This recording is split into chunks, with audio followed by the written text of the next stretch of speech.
Mau Q&A dulu atau mau damatok dulu nih? Kira-kira. Gimana teman-teman, mau question and answer dulu atau damatok dulu? Kalau damatok dulu baru question and answer, pertanyaannya bisa lebih panjang di belakang. Kalau di depan dibatasin sama damatok nanti. Oke, damatok dulu aja lah ya. Ya. Oke. Sebelum kita mulai damatok, mari kita memberikan penghormatan kepada Guru Agung kita dengan membacakan Namo Tassa 3 kali. Namo Tassa Bhagavato Arahato Sama Sambuddhassa. Namo Tassa Bhagavato Arahato Sama Sambuddhassa.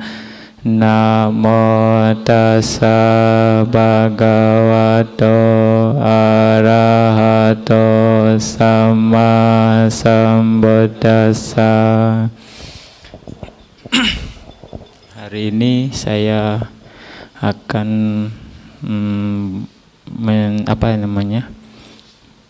memberikan sedikit dhamma tentang sadda.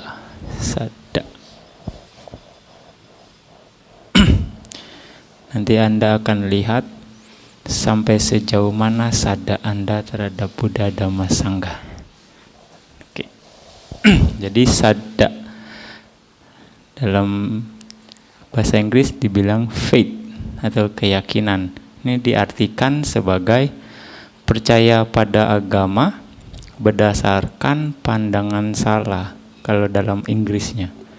Nah, tapi dalam Pali, sadda di sini adalah percaya pada agama berdasarkan pada pencerahan sempurnanya Buddha, itu sadda. Gitu.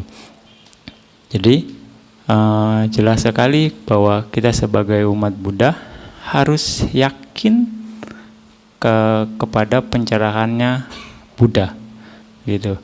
Karena tanpa meyakini itu kita nggak akan bisa untuk maju dalam spiritual, gitu.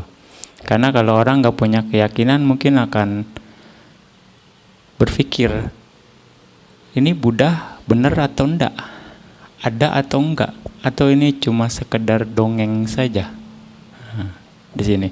Dan sadda sendiri ada beberapa jenis, ada beberapa hal yang harus kita yakini, gitu.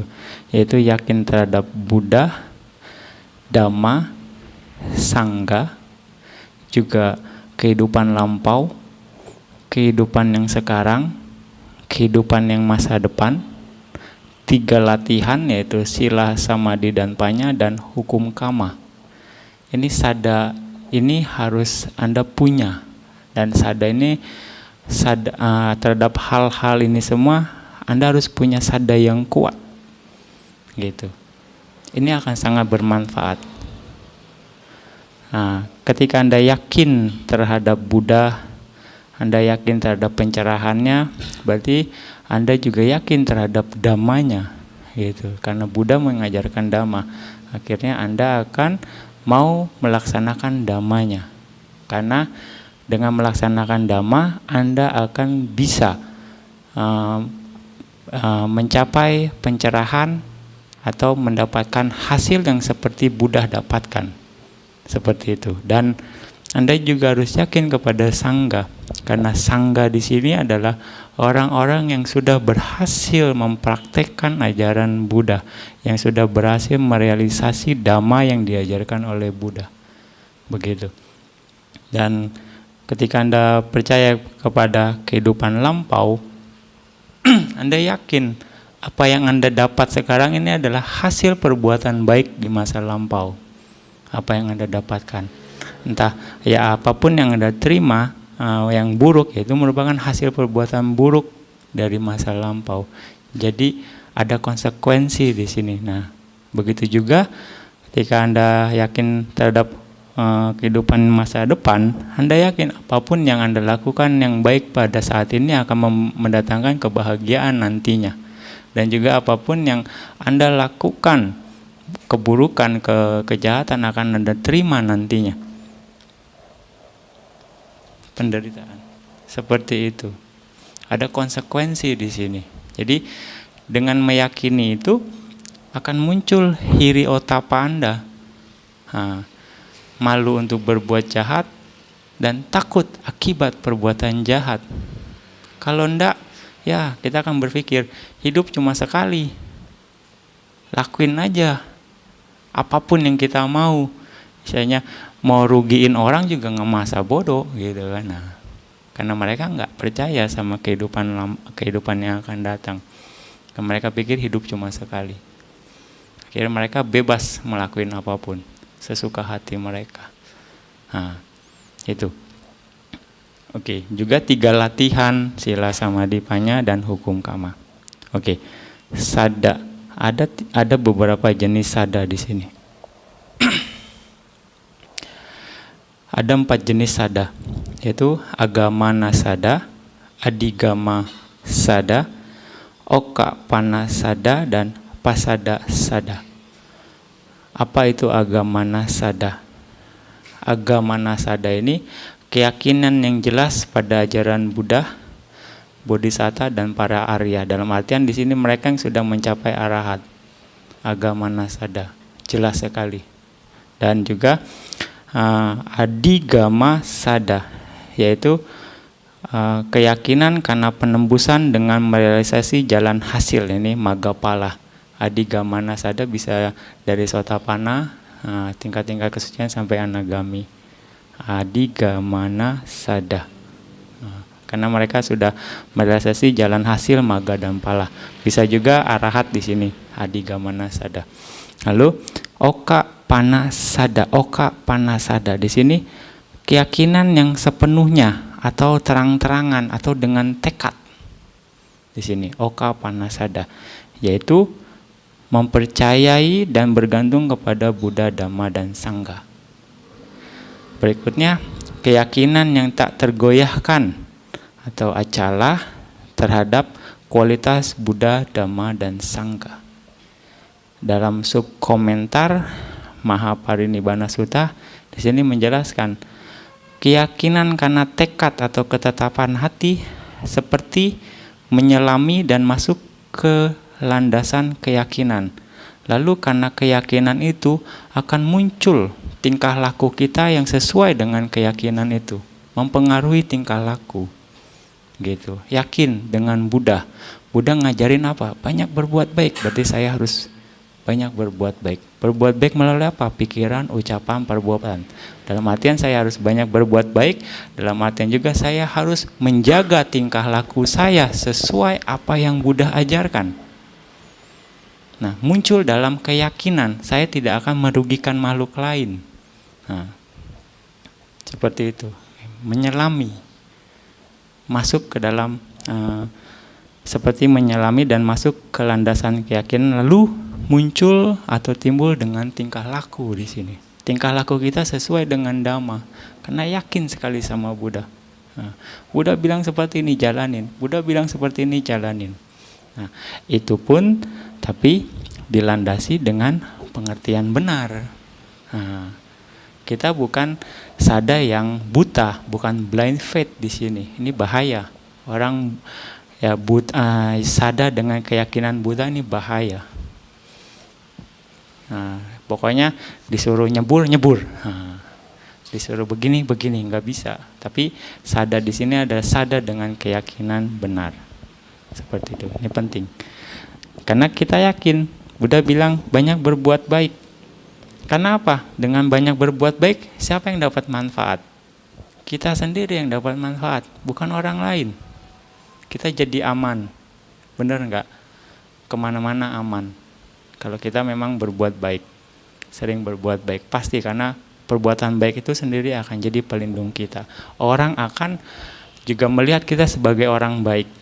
Kalau orang tahu, mereka pun akan melindungi kita. Seperti itu. Dan bahkan mungkin yang enggak kelihatan pun akan protek kita kalau kita sering berbuat baik. Karena itu bagian dari karma yang sebagai pelindung kita. Seperti itu. Oke. Nah, di sini yang berikutnya, keyakinan sangat penting untuk memenuhi komitmen terhadap 3 latihan, yaitu sila, samadhi, dan panya. Jadi bertahap di sini. Bertahap. Anda harus jalanin sila, karena menjalankan sila, sila ini akan menunjang samadhi, dan menjalankan samadhi juga akan menunjang panya. 3, yakin terhadap hal ini. Ketika Anda menjalankan sila, samadhi, dan panya, Anda akan bisa menembus kebenaran seperti yang Buddha rasakan. Seperti itu. Oke, yang berikutnya adalah pasada sada. Di sini pasada sada ini tanpa keinginan berkomitmen dan menghormat pada ajaran Buddha. Pasada sada. Mungkin bisa dibilang Buddha KTP ini ya. Pasada sada. Dan tidak cukup kuat untuk tidak diselingi keraguan. Nah, artinya di sini masih banyak keraguan. Masih banyak keraguan. Benar atau enggak Buddha? Benar atau enggak nih Tipitaka? Ajarannya Buddha asli. Banyak kan sekarang. Benar enggak nih Abhidhamma ajarannya Buddha? Di masyarakat berkembang sekarang. Mereka enggak percaya Abhidhamma. Mereka enggak percaya kitab komentar. Benar enggak? Nah, seperti itu. Banyak keraguan di sini. Nah, itu. Lalu menyukai atau menghormat ajaran dari guru-guru yang lain. Nah, pokoknya ikutin angin kemana nih? Lagi ngetrennya ke sini ikut gitu. Yang ini, yang di sana hebat. Ikut ke sana, gitu kan?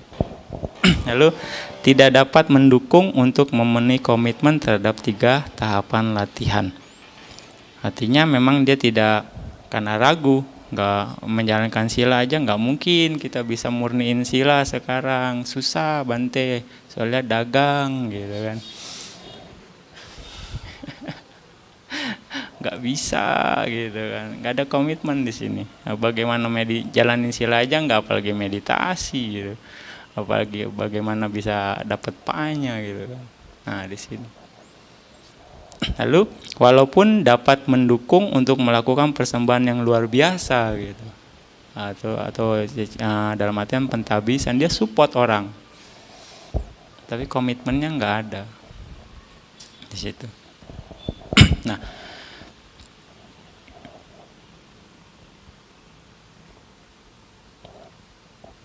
dalam Anandatera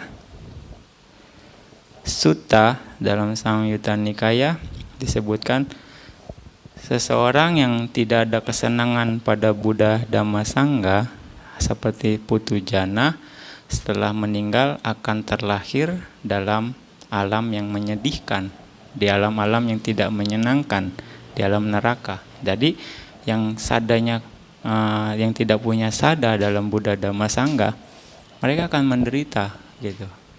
Mereka akan terlahir dalam alam neraka, alam apaya. Dan mereka yang memiliki sada yang kuat pada Buddha Dhamma Sangha, seperti orang yang memiliki pengetahuan atau seperti murid-muridnya Buddha, murid-murid para Arya, maka meninggal akan terlahir dalam alam yang menyenangkan, mungkin bisa dilahirkan di surga. Nah, seperti murid-murid Arya, dengan sada yang kuat, Sotapanna saja, dia sudah menghancurkan beberapa kotoran batinnya. Beberapa kotoran batinnya lenyap. Itu dengan modal sada yang kuat. Sada yang kuat bisa menghancurkan kekotoran batin bertahap. Nah, jadi hanya dengan modal sada aja, seseorang bisa masuk surga. Bukan cuma klaim tetangga kita gitu. Buddha juga ada ini di situ. Anda harus yakin sama Buddha Dhamma Sangha.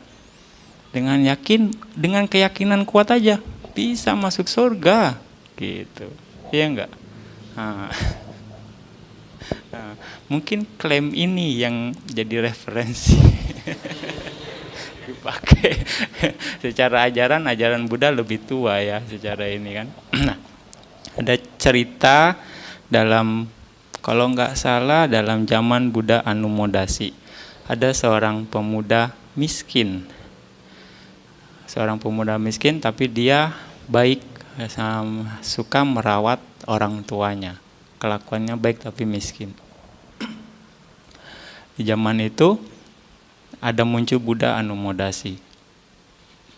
Tapi dia tidak punya kesempatan untuk berdana karena saking miskinnya, gitu. Nah, lalu dengan bantuan murid utamanya Buddha, akhirnya dia bisa berlindung kepada Buddha Dhamma Sangha.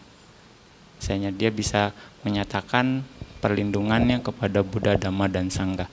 Dan setiap hari dia melakukan penghormatan, dia melakukan respect, dia melakukan puja kepada Buddha, Dhamma, dan Sangha. Cuma itu aja.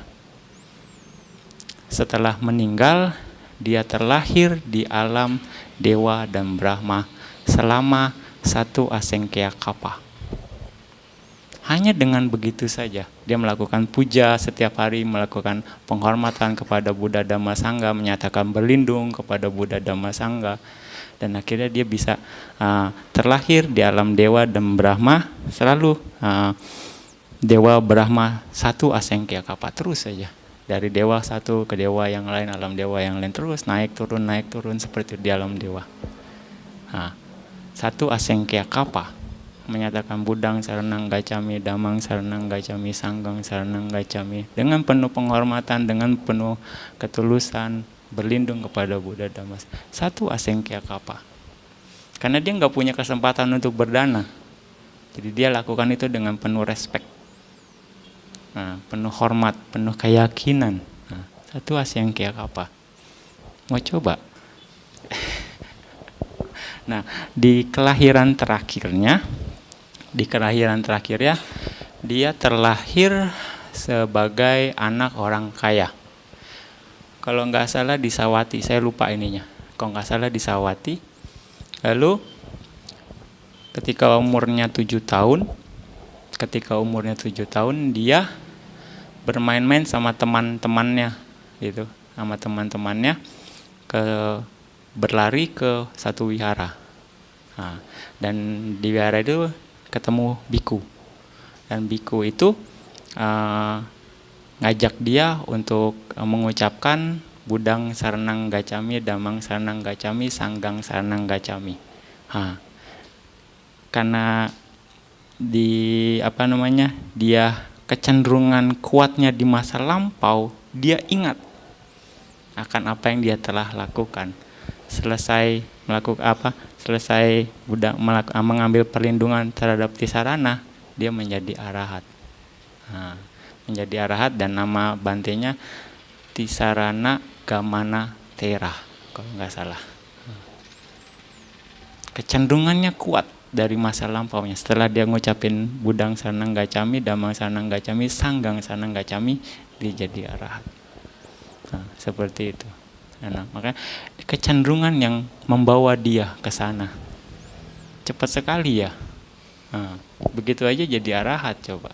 Zaman dulu hokinya gede. Sekarang kita harus berjuang ini. Oke. Jadi hanya dengan memiliki sada yang kuat aja keuntungannya sangat besar, ya. Karena kita melakukan sada yang kepada suatu yang luar biasa gitu, suatu kebenaran yang dipuja oleh semua alam semesta, bisa dibilang oleh para dewa dan manusia. Kata Buddha, Dhamma, Sangha ini sangat jarang sekali bisa didengar, nggak semua makhluk bisa.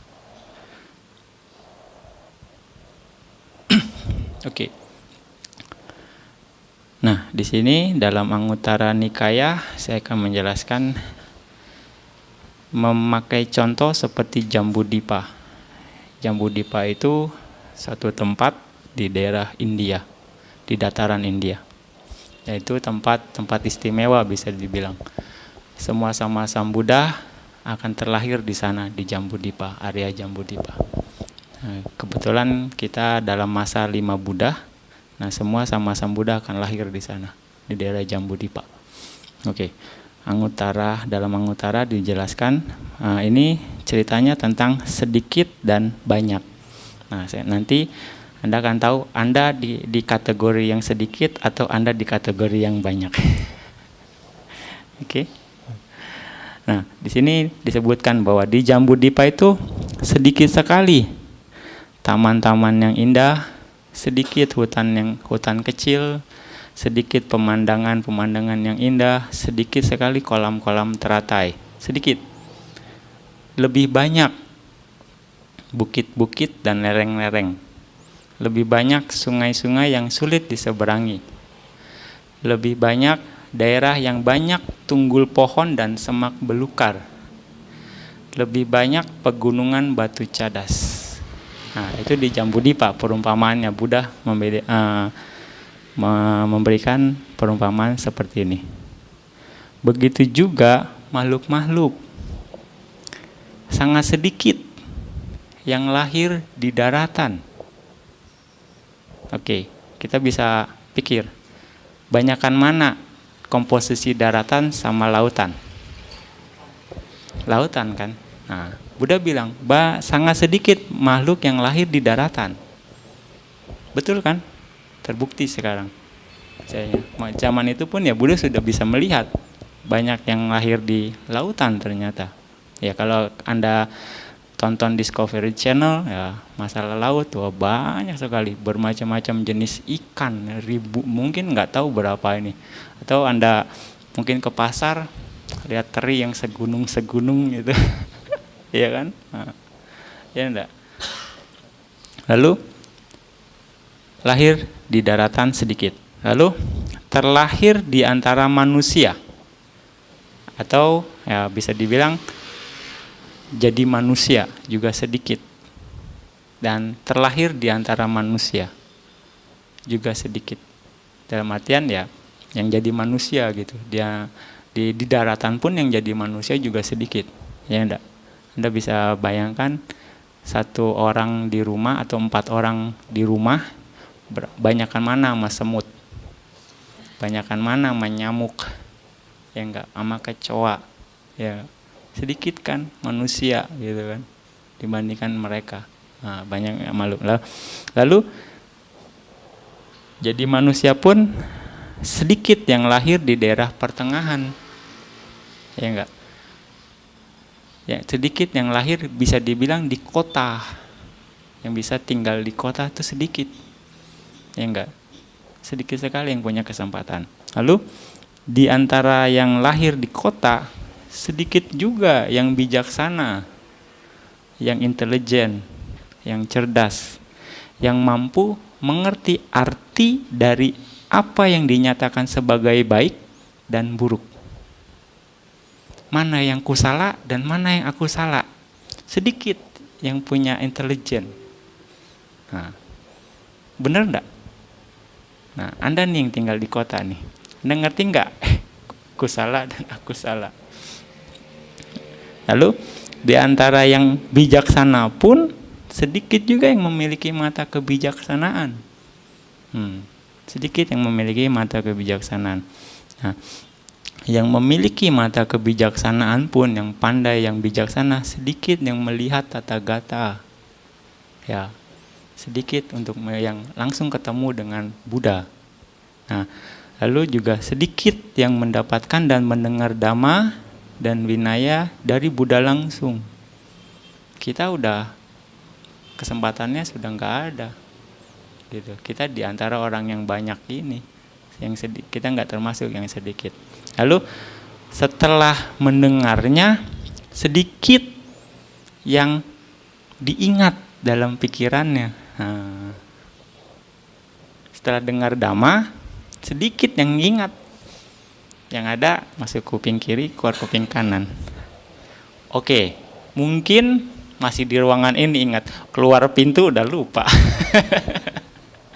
Ya, keluar pintu udah lupa pasti. Nah sedikit loh, setelah mendengar Dhamma diingat sedikit. Lalu setelah mengingat, ada yang mengingat, oh Bante bilang begini, diingat sedikit, tapi sedikit. Lalu yang memeriksa dan menyelidiki arti dari ajaran tersebut sangat sedikit. Dia renungkan, kenapa Bante bilang begini, kenapa ajaran Buddha begini, direnungkan. Ini perenungan sedikit sekali yang bisa, sedikit. Lalu setelah mereka mengingat juga sedikit direnungkan, sedikit yang mengerti dari arti dan Dhamma. Lalu sedikit mengerti arti dan Dhamma itu sendiri, lalu mempraktekannya sesuai dengan Dhamma. Setelah mengerti, sedikit yang mempraktekkan, gitu kan? Contohnya, sedikit yang mempraktekkan sesuai Dhamma. Nah, lalu begitu juga sedikit setelah mengerti dan mempraktekkan Dhamma itu memunculkan atau mendapatkan rasa tergugah, kemendesakan dari sesuatu yang membangkitkan rasa kemendesakan, rasa tergugah. Sedikit. Contohnya, kita tahu anicca, perubahan, ya kan? Belajar Dhamma, oke, kuat, tahu anicca. Tapi begitu keluarga kita meninggal, kita nangis gitu kan. Nggak bisa terima konsep anicca. Sedih gitu muncul. Kita paham kan, ini anicca, tapi nggak bisa. Dan begitu melihat kematian adalah salah satu objek untuk membangkitkan rasa tergugah. Kita malah jadi sedih ngelihat, wah, mama kita meninggal, atau nenek kita meninggal, jadi sedih gitu. Kenapa harus nenek saya yang meninggal? Kenapa harus mama saya yang meninggal? Bukan berpikir, saya pun akan meninggal sama seperti ini. Tinggal kapannya saja yang kita nggak tahu. Nah, gitu. Makanya ketika Anda sekalian pergi melayat, renungkan seperti itu. Saya pun pasti akan meninggal seperti ini. Tidak bisa dihindari. Yang dilahirkan pasti akan meninggal. Nah, perenungan ini akhirnya akan membangkitkan rasa tergugah kita, rasa kemendesakan kita untuk praktek Dhamma, untuk banyak berbuat baik gitu. Untuk bisa menembus Dhamma kalau bisa. Gitu. Jangan cuma habis paikui ya makan-makan kacang ya, dia lupa. Ngobrol-ngobrol. Ya, ini ya tanpa disadari ininya. Oke. Lalu setelah terinspirasi dengan rasa kemendesakan tersebut pun sedikit yang berjuang dengan sungguh-sungguh. Iya ya, saya juga mati, tapi ya nanti aja lah, gitulah. Ini masih anak-anak, masih kecil, gitu. Ya, berjuang dengan sungguh-sungguh sedikit, gitu. Lalu dengan yang berjuang sungguh-sungguh pun dia sudah lepas semuanya. Sedikit juga yang mendapatkan konsentrasi atau keterpusatan pikiran karena pelepasan, sedikit yang berjuang. Ya, udah dia sungguh-sungguh pun sedikit yang mendapatkan konsentrasi karena pelepasan. Lalu mereka pun yang sudah mendapatkan konsentrasi, sedikit yang mendapatkan rasa istimewa dari makanan yang lezat. Bisa dibilang bisa merasakan rasanya Dhamma. Sangat sedikit. Menikmati rasa dari arti, menikmati rasa dari Dhamma, menikmati rasa kebebasan. Sangat sedikit. Sangat sedikit sekali. Seperti itu. Nah. Dan yang sedikit-sedikit ini, begitu juga dibilang sangat sedikit yang sebagai manusia ketika meninggal lahir di antara manusia dan dewa.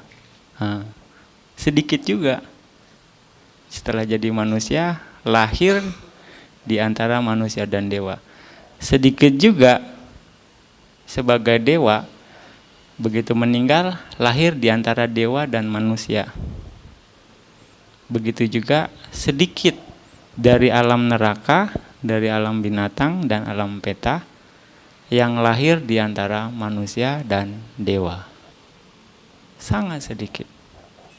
Nah, Jadi ini yang sedikit loh, ini bagian-bagian yang sedikit. Nah, yang banyak kebalikannya. Nah, yang banyak kebalikannya.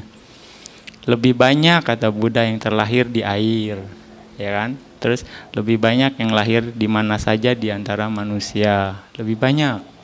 Nah, lebih banyak yang lahir di daerah terpencil, mungkin juga di antara suku-suku terasing. Jadi daerah pinggiran, nggak banyak masyarakat yang tinggal di kota gitu kan. Apalagi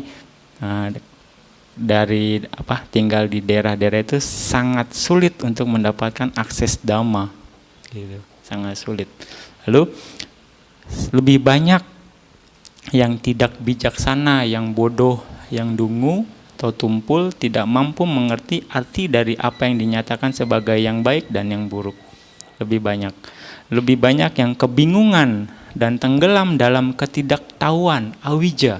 Lebih banyak yang tidak dapat bertemu dengan Tathagata. Lebih banyak yang tidak mendapat dan mendengar langsung Dhamma dan Winaya dari Tathagata.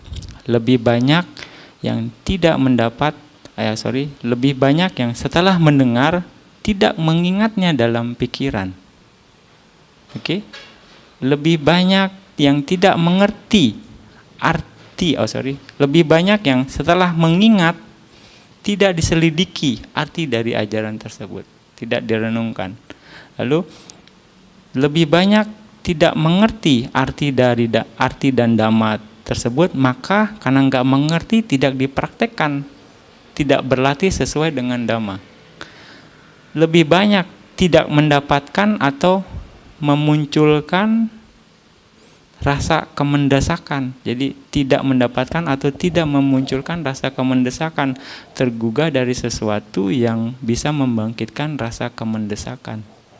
Nah, ketika terinspirasi oleh rasa kemendesakan tersebut tidak berjuang dengan sungguh-sungguh, gitu. Juga lebih banyak tidak mendapatkan konsentrasi atau keterpusatan pikiran karena pelepasan.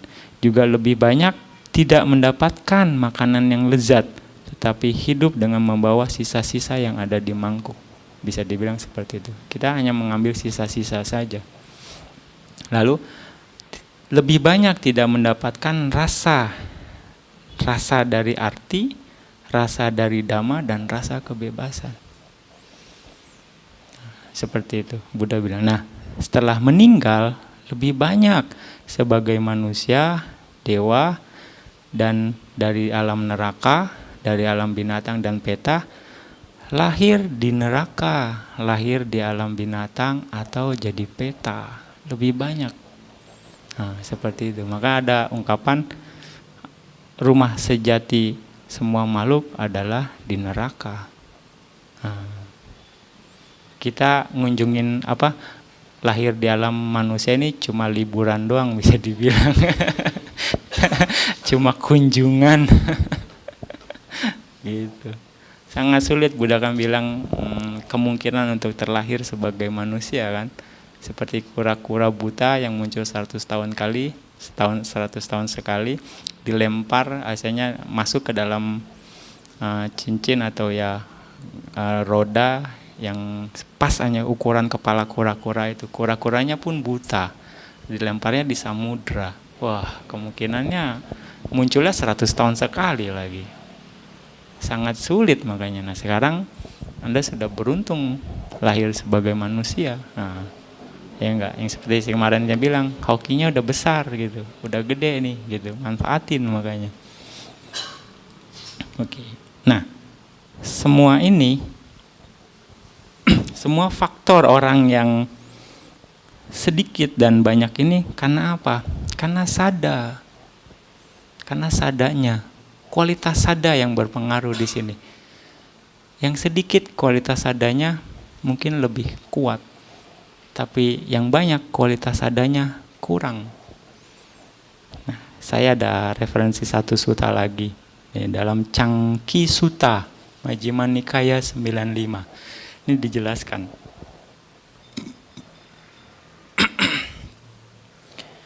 Setelah seseorang mengamati dan melihat biku telah terbebas dari loba dosa moha atau setelah menjadi arahat, seseorang menjadi yakin padanya. Ada sada. Setelah yakin, dia akan mengunjungi dan menghormatinya. Setelah mengunjungi, dia akan mendengarkannya. Setelah mendengarkannya, karena mengunjungi seorang bijaksana, dia akan mendengarkan dhamma yang diajarkan berupa dhamma. Lalu karena mendengarkan dhamma, dia akan mengingat dan merenungkan, juga menyelidiki arti dari ajaran yang sudah diingatnya. Oke, lalu karena itu dia akan mendapatkan atau menerima hasil dari perenungan atau mendapatkan pencerahan dan mengerti dari ajaran-ajaran tersebut. Lalu karena dia mendapatkan pencerahan, kegembiraan akan muncul. Kegembiraan akan muncul. Karena kegembiraan muncul, maka dia akan menyatakan tekadnya. Saya akan melakukannya. Sang weganya bisa muncul, dibilang di sini. Lalu ketika dia sudah menyatakan tekadnya, dia akan mengamati dengan teliti. Bisa dibilang di sini dia akan berusaha mengamati dengan teliti. Terus dia lakukan. Lalu dia akan berjuang dengan sungguh-sungguh dan mantap. Karena terus dengan tekun dia berlatih, mengamati, terus menganalisa, lalu dia akan merealisasi kebenaran tertinggi dan melihatnya atau menembus dengan kebijaksanaan. Dengan menembus kebijaksanaan, dia akan menemukan kebenaran. Di sini. Faktor sada sangat penting. Karena yakin semua akan terus dia lakukan. Iya enggak? Betul enggak? Di sini berperan sangat penting sekali. Lalu ketika menemukan kebenaran, dia akan terus, ketika memang belum sampai tahapan akhir, dia akan terus mengulang-ulang lagi dhamma yang dia dapat terus. Jadi bergantung pada pengulangan dan pengembangan dan pengumpulan hal-hal yang sama. Apa yang dia lakukan, kebijaksanaan yang dapat, dia terus matangkan lagi sampai akhirnya dia bisa menembus sotapanna, sakadagami, anagami, sampai akhirnya arahat. Faktor sada di sini sangat-sangat mendukung. Nah, jadi Anda di bagian mana nih? Yang sedikit atau yang banyak? Tinggal tergantung Anda sekarang. Anda mau mengarah kemana? Mau yang sedikit atau yang banyak? Nah, Anda punya potensi, kalian punya potensi semua. Tinggal arahkan kemana, gitu. Kalau yang mau sedikit, ya silakan. Mau yang banyak, ya silakan. Pilihan jadinya ya. Nah. Jadi, apa hal-hal yang membantu untuk pencapaian akhir dari kebenaran? Yaitu perjuangan atau usaha. Nah, apa yang membantu membantu untuk dalam perjuangan, mengamati dengan teliti. Apa yang membantu untuk bisa mengamati dengan teliti, menyatakan keinginannya atau kemauannya, atau menyatakan tekadnya. Apa yang membantu untuk menyatakan tekadnya? Karena gembira. Apa yang membantu karena kegembiraan ini? Karena kita mengerti. Karena mengerti, kita mendapatkan pencerahan. Apa yang membantu kita bisa mengerti? Karena kita menyelidiki terus, merenungkan arti dan ajaran ini. Nah, apa yang membantu perenungan ini? Karena kita terus mengingat, kita bisa mengingat ajarannya. Apa yang membantu untuk mengingat ajarannya? Kita mendengarkan dhamma. Prosesnya. Apa yang membantu untuk mendengarkan dhamma? Anda mau mendengarkan, Anda mau membuka diri untuk bisa menerima, gitu. Jadi seperti gelas, kalau ditutup, nggak mungkin kita bisa masukin air kan? Kalau dibuka, kita harus bisa membuka diri terhadap dhamma, terhadap kebenaran, apalagi dengan orang yang bijaksana. Jangan pakai konsep kita sendiri gitu. Nah, mau mendengarkan atau membuka diri. Nah, apa yang membantu kita mau mendengarkan? Kita memberikan penghormatan. Nah, apa yang bisa membantu kita bisa akhirnya bisa memberikan penghormatan? Karena mengunjungi para bijaksana, gitu. Nah, apa yang membuat kita mau mengunjungi para bijaksana? karena yakin. Balik lagi di sini, sada. Jadi pondasinya. Anda bisa melakukan ini semua. Tahapan ini. Benar enggak? Karena Anda yakin Anda mau mengunjungi. Karena Anda mengunjungi, Anda menjadi respect dan juga mendengarkan nasihatnya, mendengarkan dhamma, Anda harus mengingatnya, terus Anda harus renungkan, selidiki. Begitu Anda selidiki, Anda akan mendapatkan pencerahan. Begitu Anda dapat pencerahan, happy, ada kegembiraan, akhirnya muncul sangwega, saya harus lakukan. Ketika Anda melakukan, menyatakan tekadnya, Anda terus mengamati, terus berusaha, wirya akan muncul, energi Anda nggak akan habis. Ada kompornya terus di dalam, bisa dibilang nggak mati-mati nih kompornya. Terus berjuang, apapun kondisinya Anda akan lakukan terus. Ya, dari situ kalau Anda yakin, Anda tekun, Anda usahanya terus menerus, pasti Anda akan mendapatkan hasil. Anda akan menembus. Tergantung dari tingkat kebijaksanaan Anda, tergantung dari tingkat matangnya parami Anda, tergantung dari seberapa serius usaha Anda, seberapa kuat usaha Anda. Faktor-faktor ini akan bisa membantu Anda untuk membuka pintu nibbana, untuk melihat kebenaran. Ya, sangat sistematis kan? Hal yang sepele bisa dibilang, tapi tahapannya inilah ajaran Dhamma yang Buddha ajarkan. Buddha menjelaskan Dhamma begitu sistematis, bertahap. Semua ada tahapannya. Semua ada tahapannya. Inilah Dhamma yang diajarkan Buddha. Seperti itu.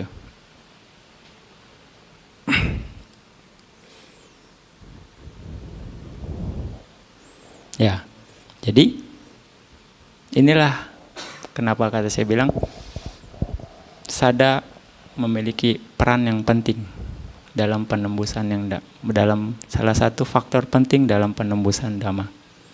Ya, kemarin saya bilang yang mungkin kemarin, sekarang Anda ini muridnya Buddha atau supporternya Buddha. Kategorinya. Ya, Anda bisa nilai untuk Anda sendiri. Dan ketika Anda sudah paham kapasitas Anda, berusahalah untuk improve, berusaha untuk meningkat, bertahap. Jangan dipaksa juga kalau memang belum siap, tapi bertahap, terus harus berjalan, harus berputar, terus harus bergerak. Nah, sampai nanti Anda betul-betul dinyatakan sebagai muridnya Buddha. Gitu. Yang punya keyakinan yang sangat kuat terhadap Buddha, Dhamma, dan Sangha. Ini penting sekali. Nah, di sini faktor sada, keyakinan. Jadi inilah pengertian yang Buddha coba bentuk kepada murid-muridnya, kepada umatnya untuk mengerti tahapan-tahapan ini. Dan dari situ terus berusaha meningkat sampai akhirnya pasti ketika Anda melakukan usaha, terus juga konsisten, Anda akan mendapatkan hasilnya. Oke.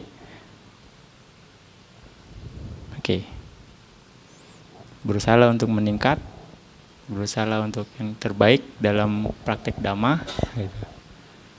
Oke. Semoga kalian bisa meningkat dalam Dhamma sehingga akhirnya bisa terbebas dari penderitaan.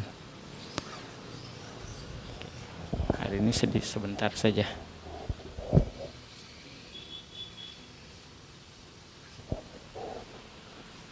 Silakan kalau ada yang mau ditanyakan, khususnya dalam meditasi.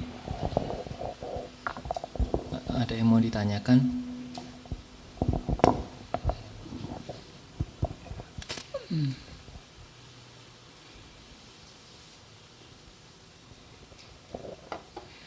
Nanti kadang-kadang perkembangan meditasi kita kadang kurang bagus. Itu kadang menimbulkan keraguan Bante terhadap praktek gitu.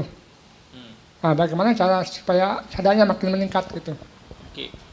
Buddha bilang harus santuti. Santuti tahu kok? Puas atas apa yang Anda punya. Kalau memang bagus, ya bagus. Kalau memang lagi menurun, ya sudah. Apa adanya aja. Gitu. Yang penting saat ini Anda terus konsisten di nafas saja, di objek Anda saja, itu saja. Misalnya jangan mengharap yang lain, karena bagaimanapun kalau Anda terus tekun hanya dengan mengamati objek Anda, pasti akan ada hasilnya. Masalah di sini adalah kita nggak tahu kategori meningkat atau menurun. Kita nggak tahu patokannya di mana. Ini terlalu luas sekali, gitu ya. Karena mungkin kita terbiasa kalau yang bagus-bagus mungkin meningkat meditasi kita. Tapi kalau yang jelek-jelek dibilang menurun, belum tentu. Nah, mungkin saat itu konsentrasi Anda sudah dalam, tapi mungkin ada faktor yang lain yang belum komplit. Mungkin satinya kurang, seperti itu. Akhirnya jadi nggak maksimal. Mungkin konsentrasinya sudah mendalam, seperti itu. Jadi jangan kita berpatokan baik atau buruk, tapi berusaha untuk konsisten mengamati objek meditasi Anda. Itu aja. Terus aja di nafas gitu. Jangan menilai. Itu akan lebih baik. Oke? Ya, coba lagi terus di nafas, untuk mengamati nafas selama mungkin. Perbaiki kualitas konsentrasi Anda gitu. Oke?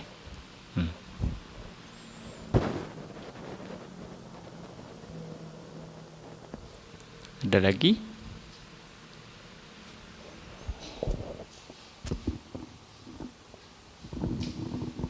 Bante mau tanya mengenai meditasi berjalan, kita bagaimana konsentrasinya?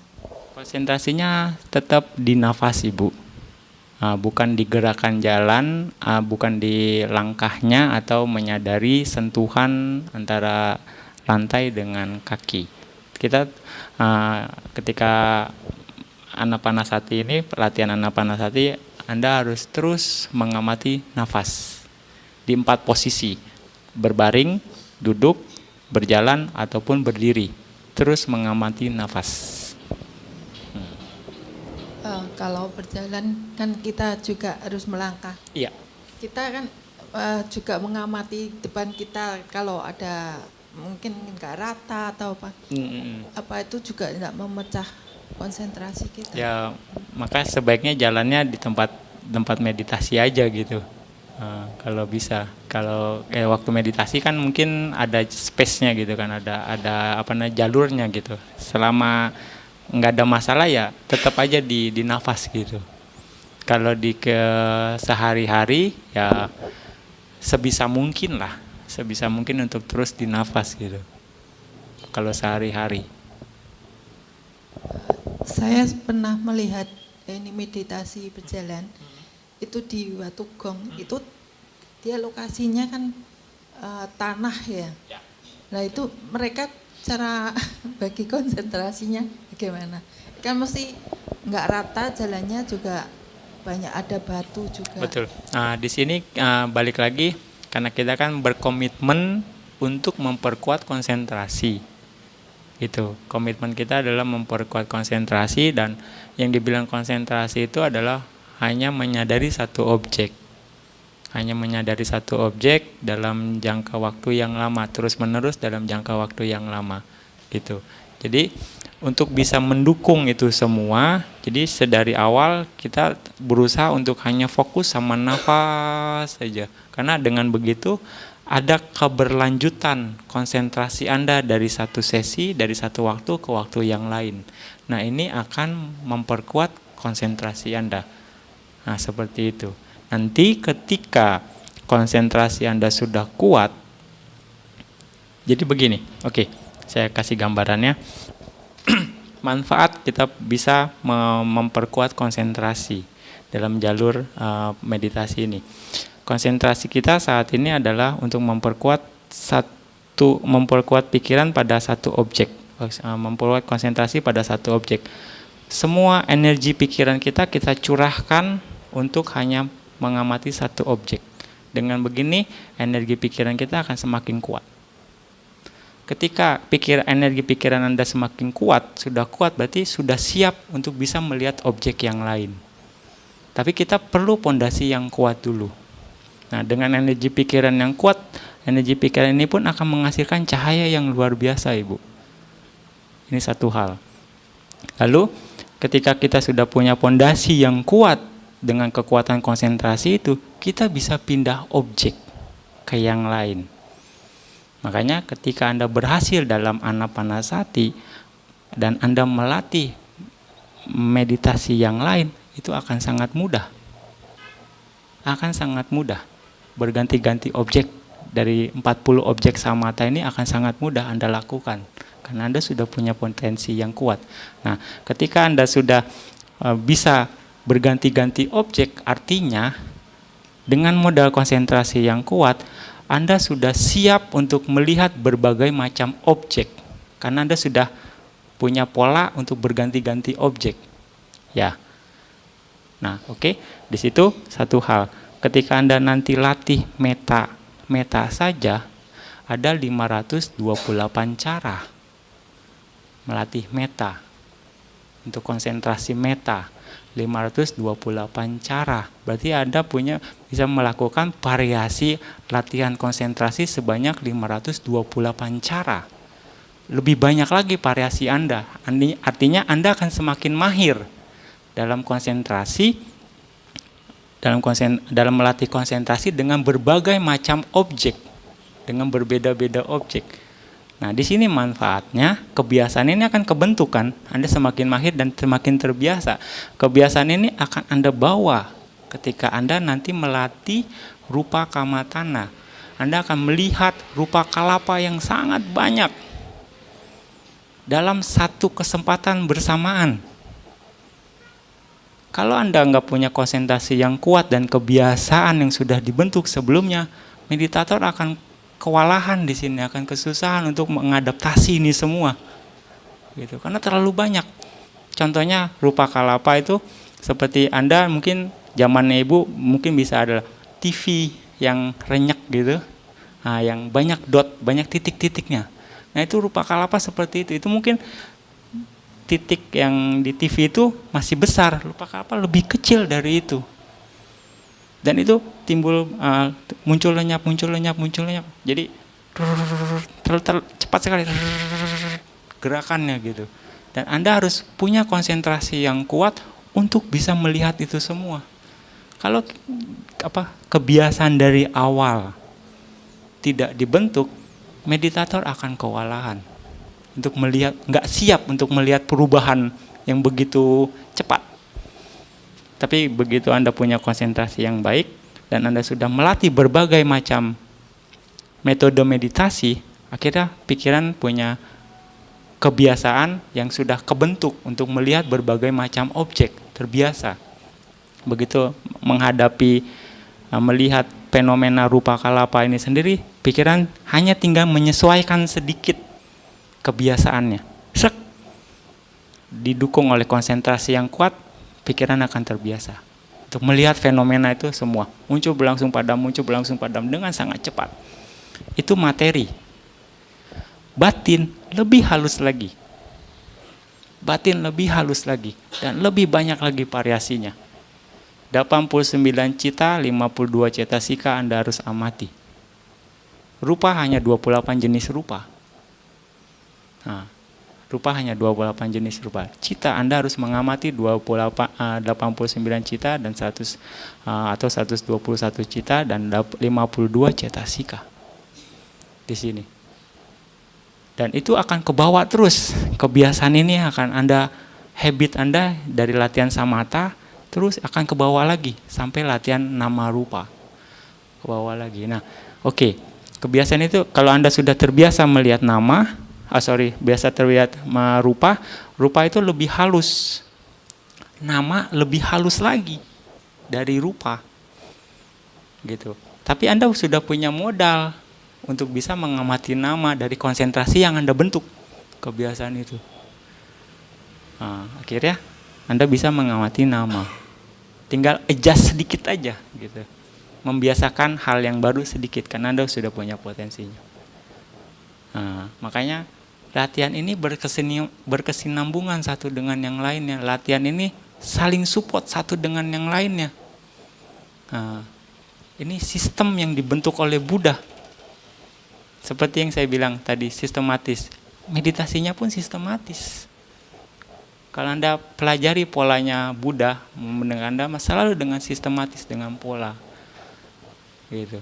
Oke, berikutnya ketika Anda sudah berhasil dalam nama kamatana atau mengamati batin, Anda melihat berikutnya ini kan mengamati nama dan rupa kehidupan sekarang. Kehidupan sekarang, yang sekarang ini. Nanti kita akan berusaha untuk melihat nama rupa kehidupan yang lampau dan juga kehidupan yang akan datang. Tapi kebiasaannya kan sudah ada, kita bisa hanya tinggal rubah, adjust sedikit kebiasaan itu untuk bisa melihat masa lampau. Ada caranya untuk bisa melihat masa yang akan datang. Nah, seperti itu. Nah, di sini dari situ mulai masuk dalam paticca samuppada. Nah, ketika Anda melihat sudah mengamati nama rupa, Anda sudah menembus kebenaran mulia yang pertama, dukkha sacca. Ketika Anda sudah mengetahui paticca samuppada, Anda sudah menembus kebenaran kedua yang kedua. Kebenaran mulia yang kedua yaitu dukkha samudaya sacca. Gitu. Nah, jadi balik lagi dari dasarnya. Kita komitmen sedari awal untuk memperkuat konsentrasi. Jadi apapun kondisinya, berusaha untuk terus dinafas untuk mengamati konsentrasi. Jauh ya Bu penjelasannya ya. Memang akan nyambung semua Ibu. Sampai tingkatan arahat pun akan nyambung semuanya. Makanya nggak bisa disepelekan ini. Ada orang nggak perlu belajar samatha, nggak perlu belajar konsentrasi. Dia sudah reject. Dia sudah punya mental block di sini. Padahal begitu pentingnya, begitu peran utama. Kalau bisa, ketika meditasi jalan, cari tempat yang sesuai untuk meditasi jalan nih Bu. Tempat yang rata dan nggak banyak gangguan. Nah, Anda mulailah meditasi jalan seperti itu. Ya, maksudnya disurvei dulu tempatnya. Oh, oke. Kalau nggak ada gangguan ya, Anda bisa langsung meditasi jalan. Kalau enggak ya Anda cari tempat yang cocok untuk itu. Makasih Pak. Iya Ibu ya.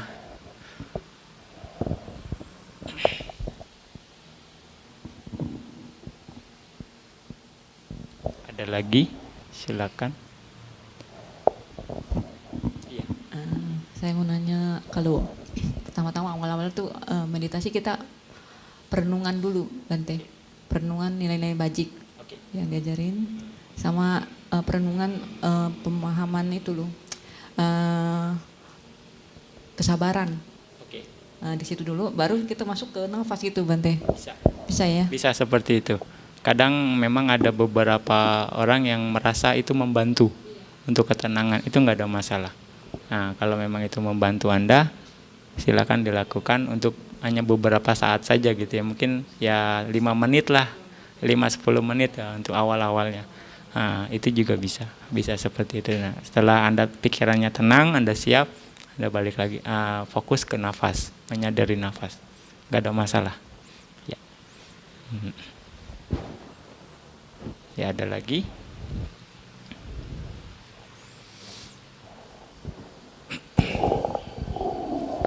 Bante, ini sedikit di luar meditasi. Sharing dengan beberapa teman kan, kita kan layman, berumah tangga, punya istri, punya pasangan, punya anak. Jadi kita menghitung kapan kita bisa melepas mereka. Biasa kan kita menghitung dari umur berapa. Dan jadi pertanyaan kita biasa kira-kira kalau misalnya kita benar-benar ke center ya, setelah melepas, dibutuhkan berapa lama Bante kira-kira? Paling cepat atau paling lambat untuk mencapai kesucian tingkat pertama? Kalau saya bilang pasti nanti mungkin banyak yang ngantri nih.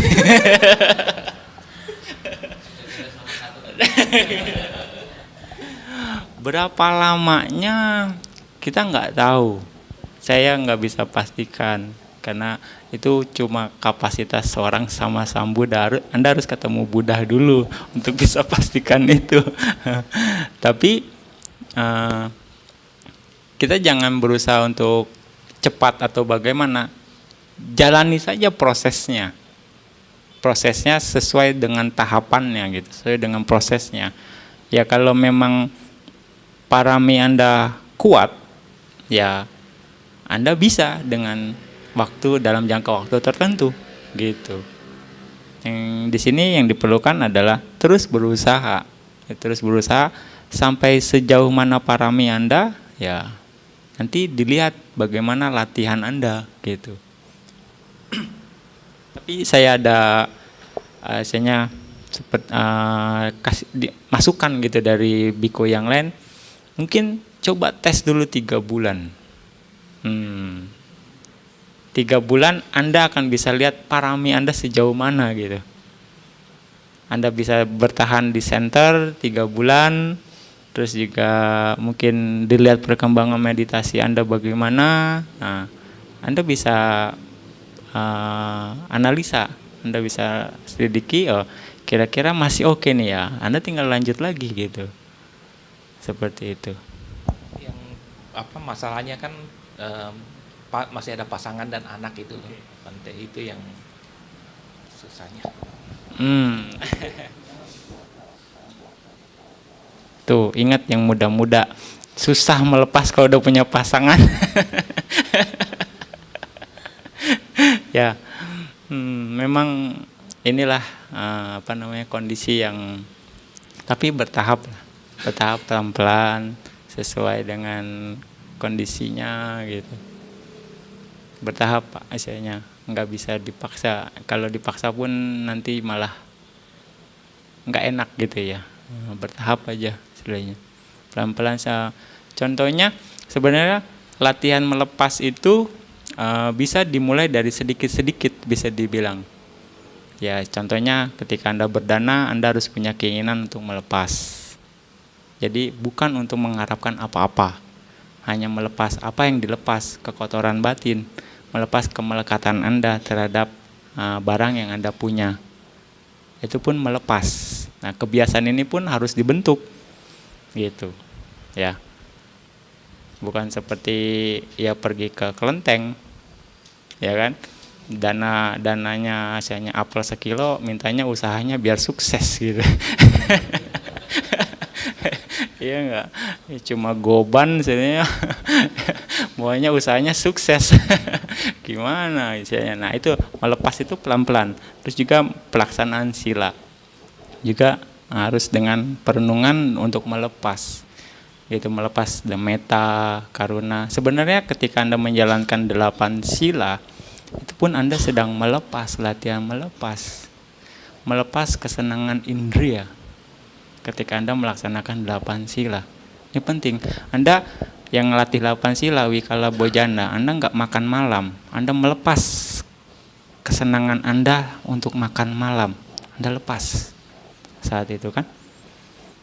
Ya, terus juga tidak mendengarkan musik, tidak mendengarkan pertunjukan, tidak nyanyi, dan tidak menggunakan parfum, ya bunga-bunga, wangi-wangian. Saat itu pun Anda melepas keinginan untuk itu, sedang dilepas. Tidak tidur di tempat yang mewah dan tinggi, itu pun sedang melepas. Anda hanya tidur di tempat yang sederhana, itu pun praktek melepas sebenarnya. Anda tidak membunuh, tidak mencuri, itu pun praktek melepas keinginan untuk membunuh, keinginan untuk mencuri, dilepas keinginan itu. Menjalankan sila sebenarnya juga praktek melepas. Nah, di sini nekama parami. Jadi ya pelan-pelan Anda jalanin sila, berdana terus sampai akhirnya juga melepas ke kilesa Anda yang kasar-kasar, ego Anda yang kasar-kasar, kemarahan atau keserakahan Anda yang kasar-kasar dilepas, sampai akhirnya orang rumah Anda melihat perubahan Anda yang lebih baik. Akhirnya dia akan bertanya gitu kan, Nah, dia bertanya, dia melihat dan cari tahu kok bisa jadi baik, kenapa gitu kan. Oh, belajar Dhamma, akhirnya dia tertarik belajar Dhamma. Nah, ketika dia sudah tertarik belajar Dhamma, kesempatan buat Anda untuk bisa kasih masukan Dhamma, akhirnya dia bisa berkembang, akhirnya memang kebutuhan dia mengerti, ya mungkin bisa dilepas dengan baik-baik. Contohnya kayak Bante Mahakasapa dengan pasangannya. Mereka berdua sepakat untuk berpisah. Yang satu jadi bikuni, satu jadi biku.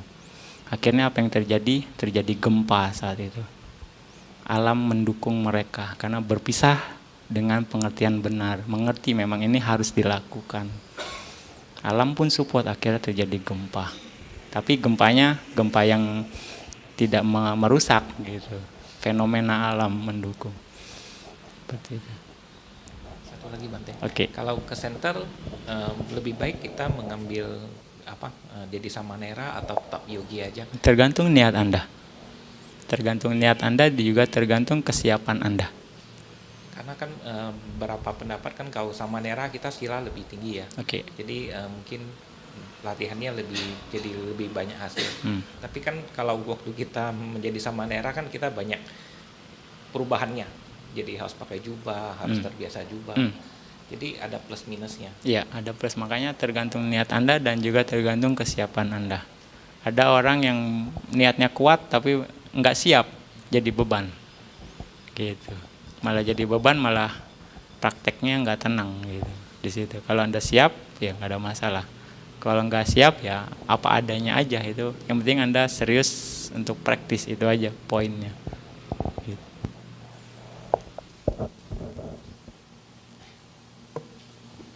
Tapi yang lanjutan tadi lebih baik ikut samanera itu tuh jadi yogi aja gitu Bante. Saya juga mau sebentar lagi mau ikut Atasilani nih di Mendut. Nah saya kata teman bagusan meditasi retret aja gitu kan, lebih baik daripada ikut Atasilani gitu. Ada yang anjurin Ramani yang ini yang saya bilang masih pikir, saya kan baru pertama yang di Mendut ini. Kemarin sih cuman di Wisma gitu, nggak terlalu itulah, Atasilaninya kurang. Mungkin Anda lihat programnya ya. Lihat programnya itu apa. Kalau kecenderungan Anda meditasi, kalau ikut Atasilani yang saya tahu mereka sibuk belajar. Iya, mereka sibuk belajar. Ya, meditasinya sedikit. Gitu. Ya, tapi kalau Anda memang niatnya mupuk parami, ya silakan gitu. Silakan seperti itu.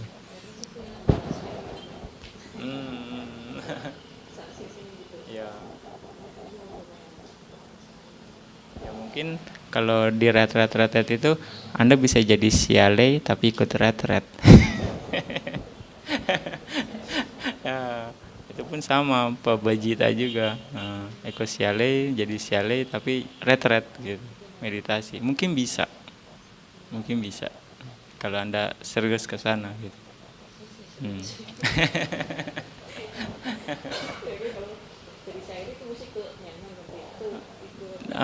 Tergantung, kalau memang ada guru yang bisa tabis sialei mungkin diizinkan kalau memungkinkan kondisinya.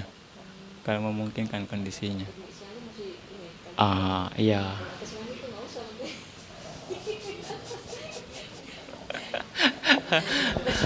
Nanti juga rambutnya tumbuh lagi, Bu.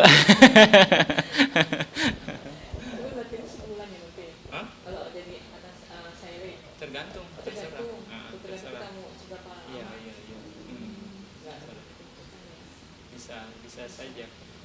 Bisa lama juga. Iya. Bisa cepat juga, tergantung.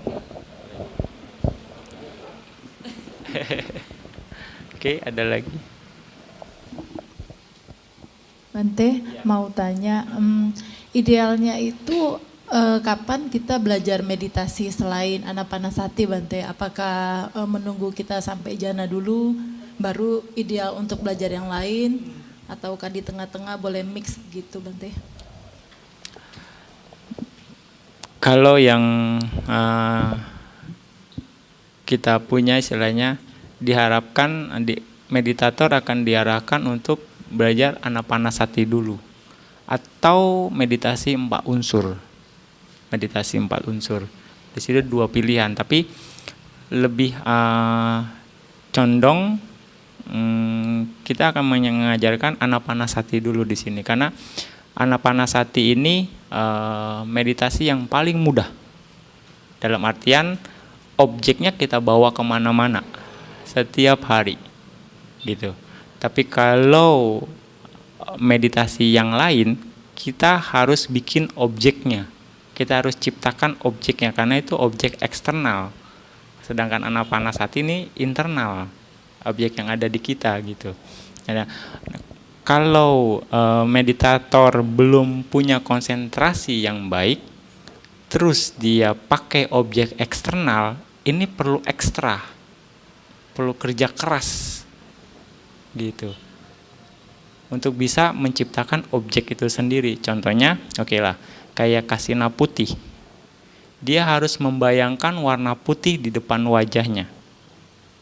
Nah, kalau belum punya konsentrasi yang kuat, nggak mungkin dia bisa dengan lancar untuk bisa mempertahankan lingkaran putih di depan wajahnya itu dalam jangka waktu yang lama, gitu.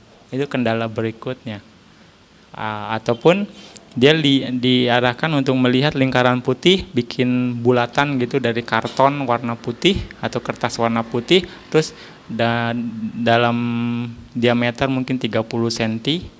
Terus ditempel di tembok atau bisa berdiri, dan kira-kira jaraknya kira-kira 1 meter dari kita, gitu. Terus kita bayangkan objek itu, kita lihat lingkaran putih itu dengan mata terbuka.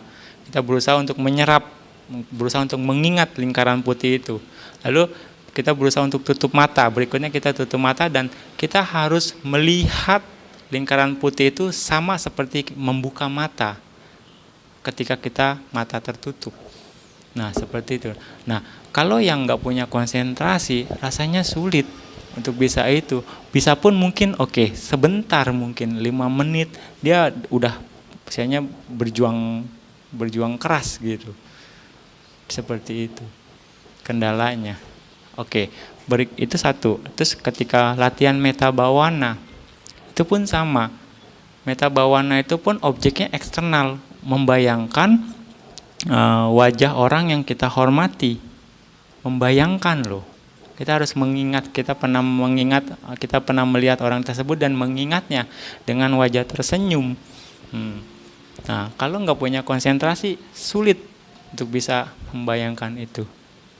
Nah, seperti itu. Makanya diarahkan untuk bisa hanya dengan meditasi anapanasati untuk awal-awal, untuk pemula itu akan sangat mudah, karena kita nggak perlu bikin objek lagi, gitu. Objeknya udah ada di sini.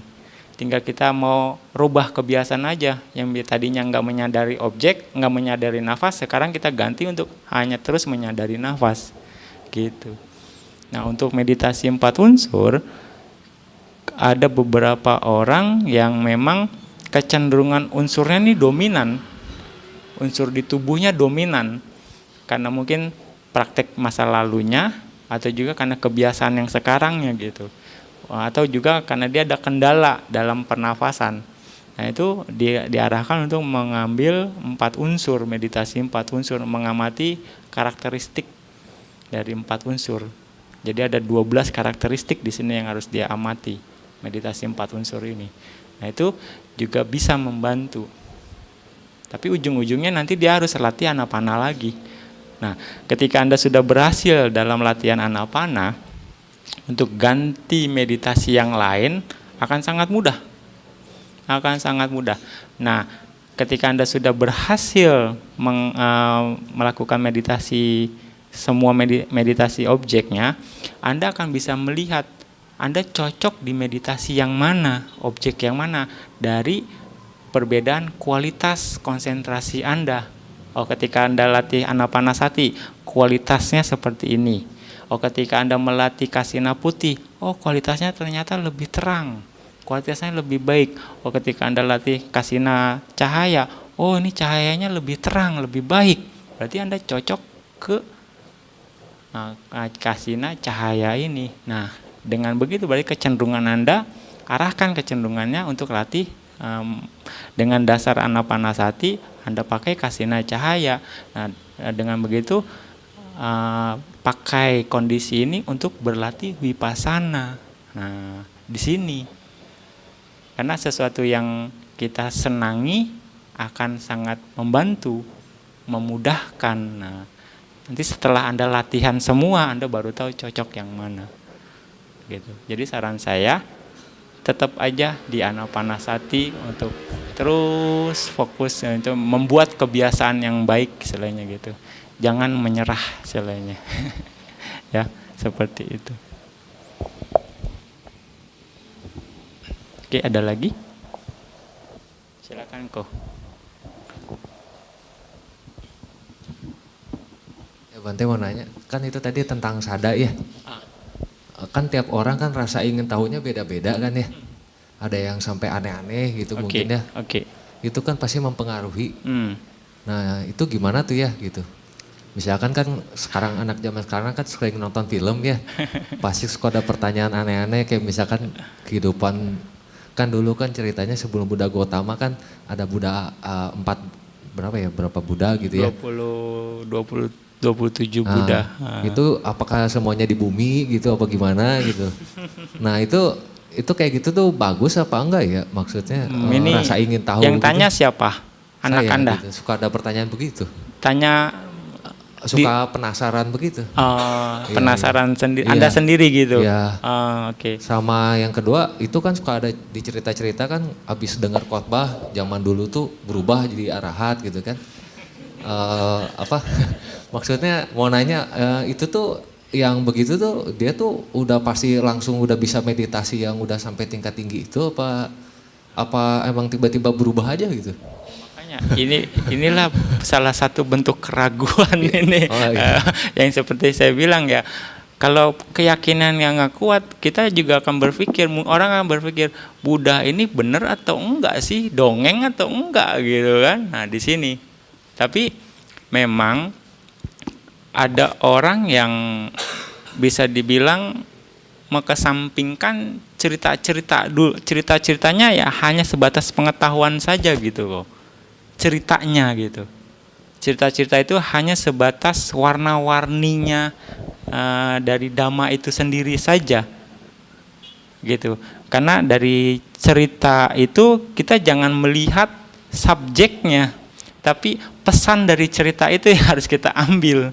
Nah, misalnya okelah cerita Jataka. Misalnya Buddha jadi kera, terus Bodhisatta jadi kera saat itu. Terus ada yang lain. Nah, Bodhisatta dipukul sama pemburu, tapi tetap dia nggak nyelamatin pemburunya. Di sini poinnya, saya tetap membantu orang lain, tetap berbuat baik. Nah, nilai itu yang Anda harus ambil, bukan bener nggak Buddha jadi kera, tapi dipukul keranya malah nggak pergi, malah nggak gigit pemburunya gitu. Bisa tangkap ini saya.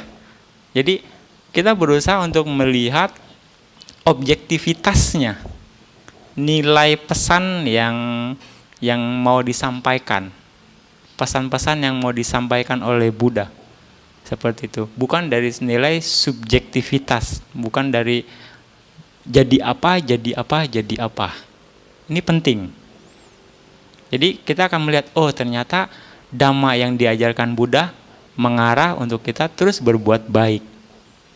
Nah, ketika Anda pakai kata berbuat baik, Anda tarik garis lurus, semua yang Dhamma yang Buddha ajarkan akan konsisten di sini. Berbuat baik dalam segala kondisi. Di situ benang merahnya dapat jadinya. Nah, di situ untuk bisa kita mengerti akhirnya, ternyata pesan Buddha berbuat baik itu nggak main-main, dalam artian Buddha kasih contohnya. Cerita-cerita itu hanya sebatas contoh gitu untuk meyakinkan audiensnya. Tapi ketika memang audiensnya itu penuh dengan logika, Buddha akan memasukkan dhammanya itu sesuai dengan kapasitas audiensnya. Buddha akan menjelaskan langsung 4 kebenaran mulia di sini. Buddha akan tusuk langsung ke intinya gitu. Buddha akan mengarah langsung ke intinya, langsung menjelaskan 4 kebenaran mulia. Seperti itu. Jadi mungkin sudah saatnya Anda untuk ya cerita-cerita itu Anda sebatas informasi saja, Anda pelajari 4 kebenaran mulia ke inti dari ajaran Buddha itu sendiri. Ini untuk menjaga sada Anda. Seperti itu. Ya. Karena kalau Anda lihat cerita, wah, Anda bisa sakit kepala. Kalau dengan cerita benar atau enggak, itu belum yang itu, belum cerita-cerita yang lain. Seperti itu. Jadi saran saya kalau memang seperti itu langsung ke poinnya aja, intinya. Pelajari 4 kebenaran mulia. Dari situ Anda amati apa yang Buddha maksudkan di sini. Apa sih pesannya Buddha gitu.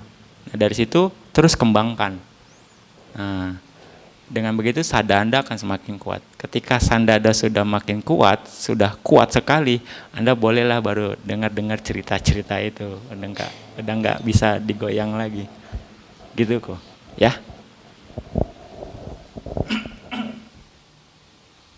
Apalagi kalau Anda bisa udah belajar, Anda tembus sendiri, Anda lihat sendiri, wah itu mantap. Anda buktikan sendiri gitu. Ini menarik. Ini challenge buat Anda.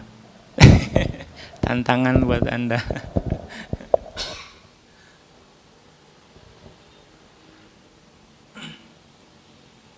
Ada lagi pertanyaan?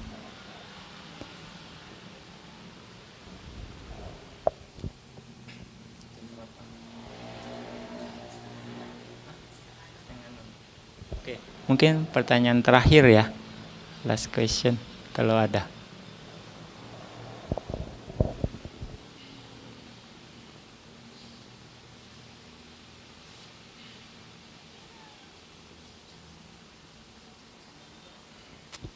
Bante, saya mau tanya dong, yang mengenai ada pasada sada, ada orang-orang yang beragama Buddha, tetapi mereka tidak mempercayai Abhidhamma dan beberapa ajaran Buddha lainnya.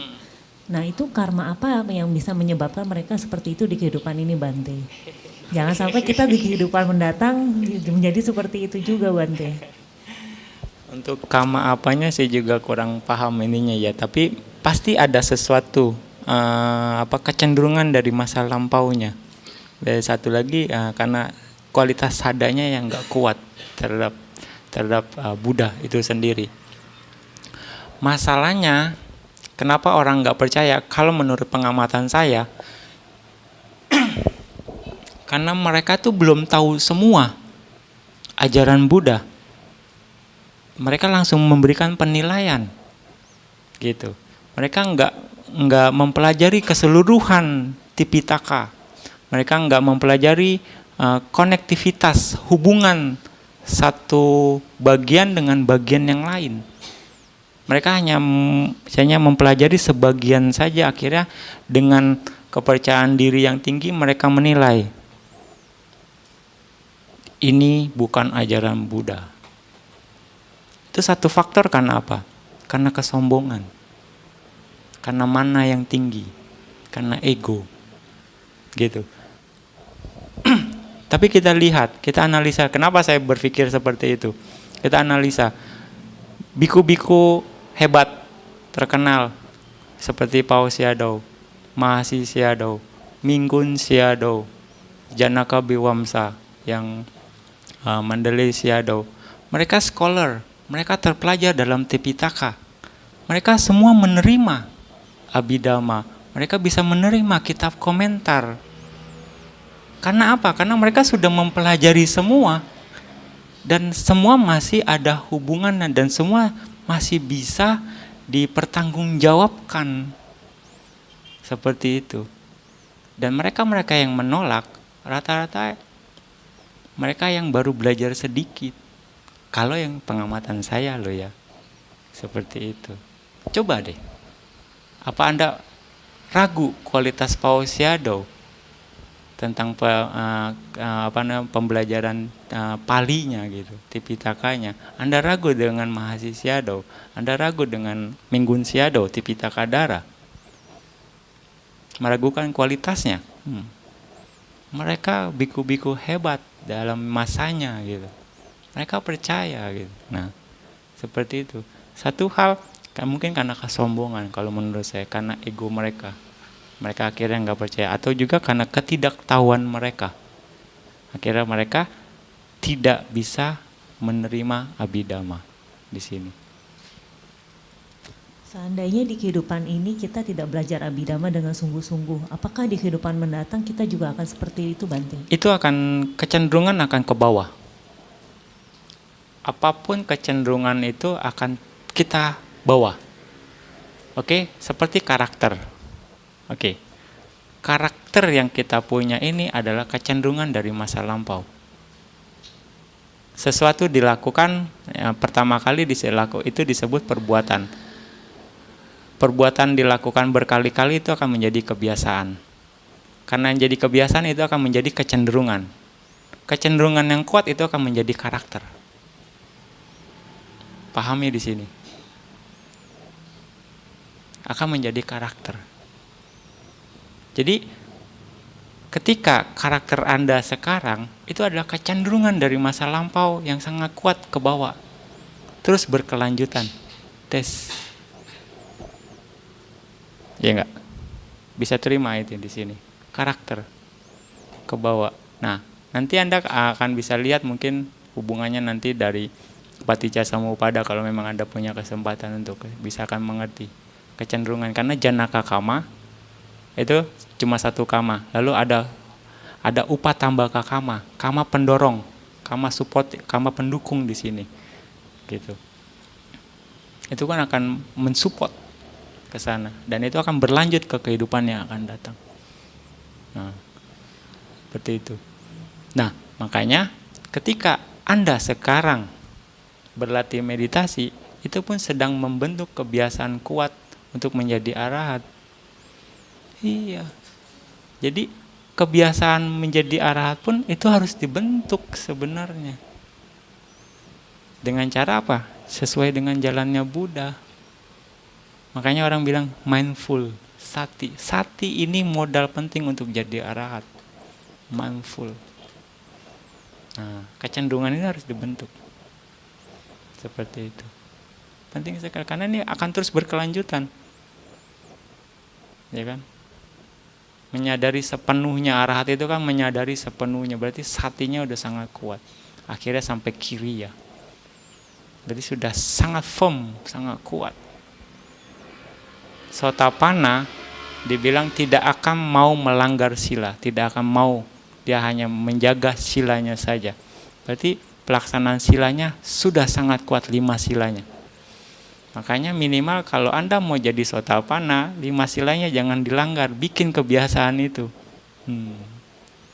Kebiasaan yang terus diarahkan seperti itu. Pasti ketika kita melakukan sesuatu apapun akan ke bawah.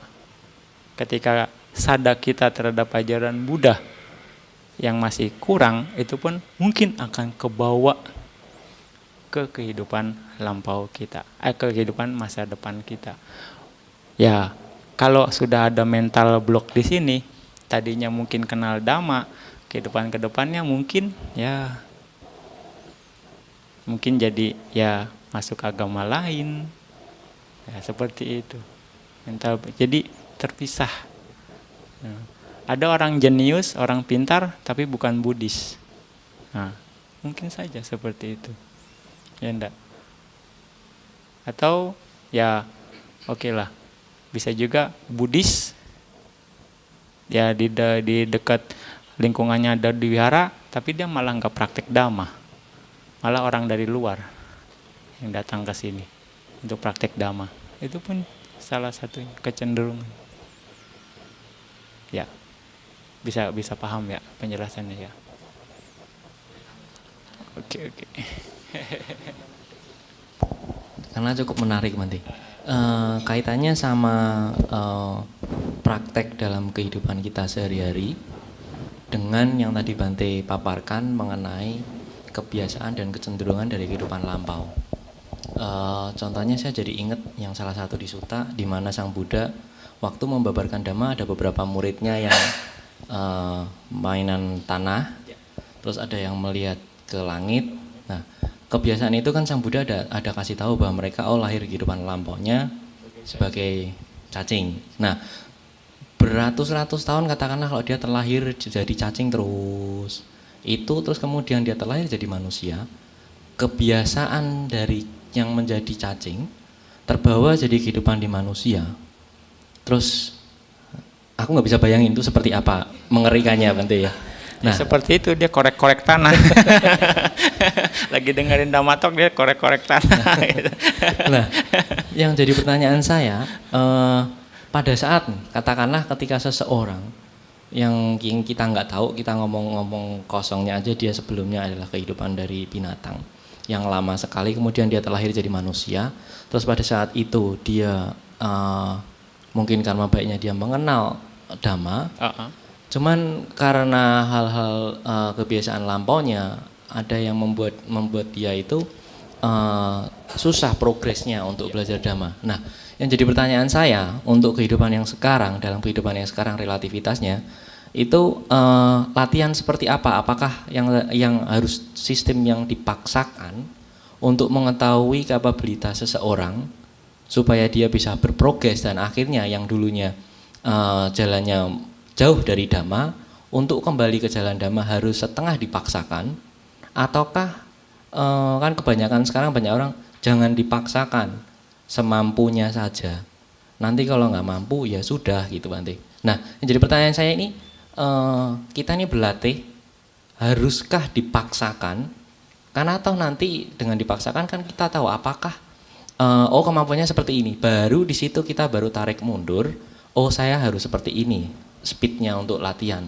Ataukah belum dicoba, belum dipaksakan, terus baru dibayangin, wah ini bakal berat ini seperti ini. Nah, seperti itu apakah yang seperti apa Bante? Mental-mental yang mungkin teman-teman di sini bakal perlukan Bante. Terima kasih Bante. Seperti yang sudah saya katakan tadi, sada di sada bukan sada yang buta, bukan blind faith, tapi sada dengan pengertian benar. Pengertian benar di sini sangat menentukan. Pengertian benar. Maka kenapa samaditi itu yang pertama. Kita mengerti dulu apa yang akan kita lakukan. Dengan mengerti maka Anda akan mengarahkan pikiran Anda menjadi pikiran benar. Karena pikiran Anda benar, maka tingkah laku Anda pun benar. Ucapan Anda benar, ya kan? Mata pencarian Anda benar, terus perbuatan Anda juga benar. Nah, di situ menentukan jadinya, berkesinambungan akhirnya, saling mendukung, saling mensupport. Pengertian benar sangat penting. Jadi kita harus mengerti dulu. Seperti Dhamma pun Anda harus pelajari dulu. Makanya Buddha menjelaskan pariyati, patipati, patiweda. 3 tahapan ini. Anda harus mengerti dulu Dhamma itu apa. Apa esensi dari Dhamma? Dhamma itu yang dibilang Dhamma adalah yang melepas keserakahan, melepas kebencian, melepas kebodohan batin. Kalau Anda paksa, itu apa namanya? Anda coba mungkin memaksakan keserakahan Anda. Apa timbulnya? Akan timbul kebencian. Apakah itu sejalan dengan Dhamma? Di sini yang harus kita pahami. Jadi memang harus dengan pengertian benar, semuanya akan berjalan dengan smooth. Jadi kenapa Buddha balik lagi yang cerita yang kemarin saya ceritakan di Buddha. Kalau Buddha sudah ajarkan, Buddha sudah buka, Buddha sudah terangkan, masih ada saja yang belum bisa mengerti, belum bisa melihat dan mengetahui kebenaran ini, apa yang saya bisa lakukan sama orang yang bodoh dan dungu itu? Ya, makanya di sini Buddha menekankan nggak cuma metta, karuna ataupun mudita. Buddha juga mengajarkan UPK di sini. UPK. Ya. Kalau enggak, batin kita akan terus bergejolak. Batin kita akan terus penuh dengan kemelekatan. Kita mau bantu orang, tapi yang dibantunya nih nggak ngeh gitu kan, nggak mau dan nggak punya kapasitas untuk dibantu, belum tepat, belum matang. Gitu. Yang rugi adalah kita, gitu kan. UPK. Dan di satu kata yang lain lagi Buddha katakan ada kamasaka. Masing-masing orang punya kamanya sendiri. Gitu. Ya enggak? Maka yang terbaik adalah kita berusaha untuk diri kita sendiri improve. Diri kita sendiri bisa membuktikan dhamma. Diri sendiri kita sendiri yang bisa mencicipi rasa dhamma. Dengan begitu, kita akan bisa membantu banyak orang. Minimal orang yang berbuat baik dengan kita akan mendapatkan manfaat. Benar enggak? Nah, minimal kita akan menginspirasi orang. Ya enggak? Untuk praktek dhamma. Karena dia sudah nyicipin rasanya. Saya juga mau lah gitu kan. Terinspirasi kan. Dengan begitu kan, kalau orang udah begitu, dia sudah ngebuka, enak itu tinggal masuknya. Nggak perlu disuapin lagi itu sih, suruh makan sendiri aja gitu. Ya, ini dengan pengertian benar gitu, seperti itu. Jadi balik lagi, kita harus bijaksana dengan kondisi itu, tapi dengan pengertian benar itu akan lebih bermanfaat dibanding dipaksakan. Oke, rasa cukup ya untuk hari ini.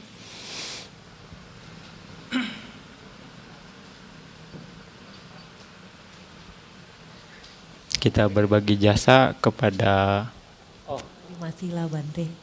5 sila ya. Nanti sama mungkin nanti kita mau okasa Bante. Oke.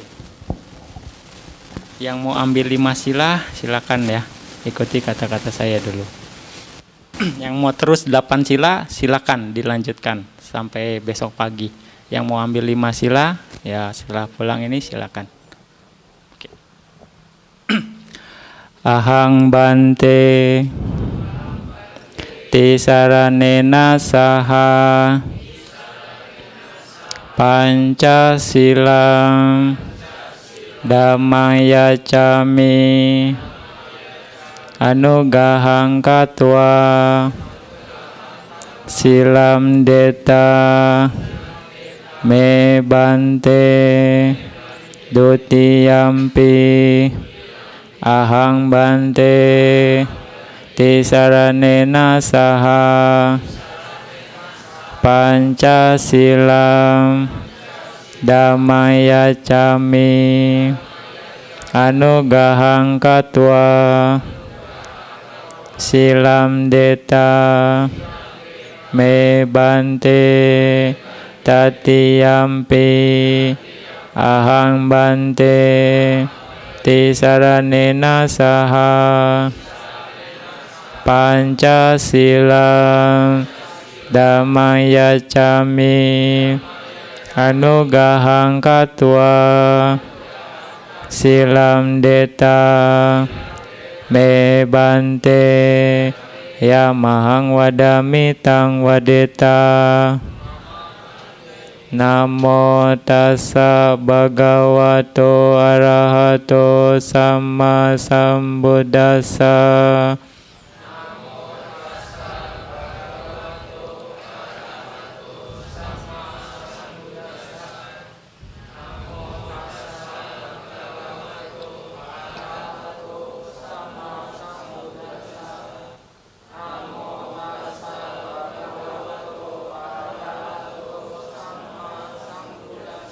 Buddham saranam gacchami, dhammam saranam gacchami, sangham saranam gacchami.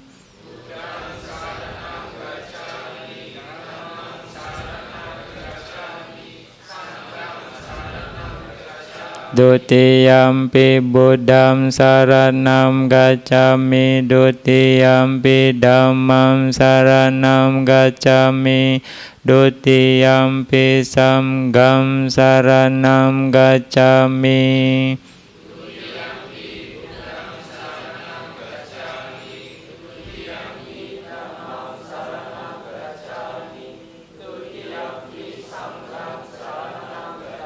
Tatiyampi buddham saranam gacchami. Tatiyampi dhammam saranam gacchami.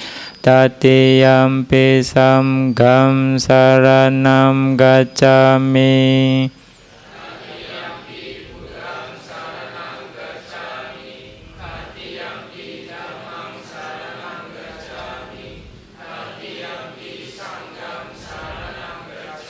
Tisarana gamanam paripunam. Panatipata weramani sikapadan samadhiyami.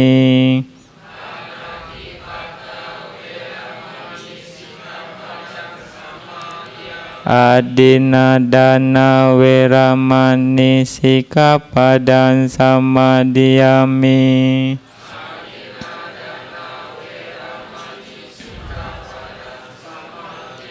Kame sumicacara weramani sikapadan samadhiyami.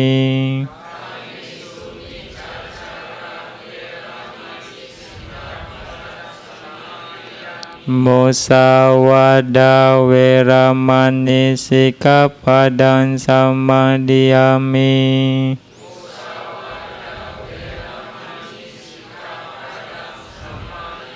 Surameraya majapamadatana weramani sikapadan samadhiyami.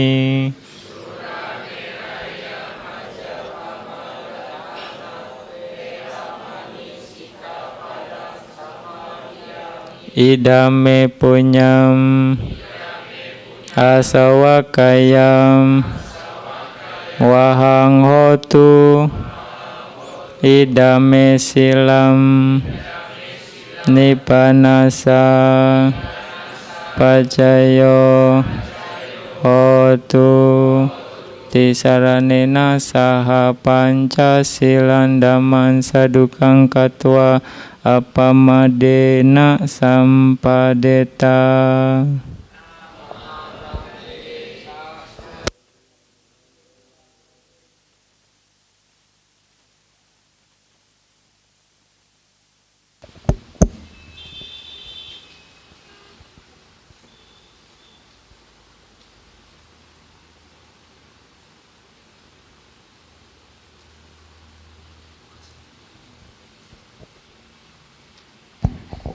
Teman-teman, kita ODM udah hampir selesai. Kita membacakan Okasa. Okasa ini untuk permintaan maaf dari kita terhadap Bante, baik lewat pikiran, ucapan, atau perbuatan. Kita bersama-sama, saya bacakan, nanti ketika saya namaskara, ikuti namaskara, terakhir baru bareng-bareng ya.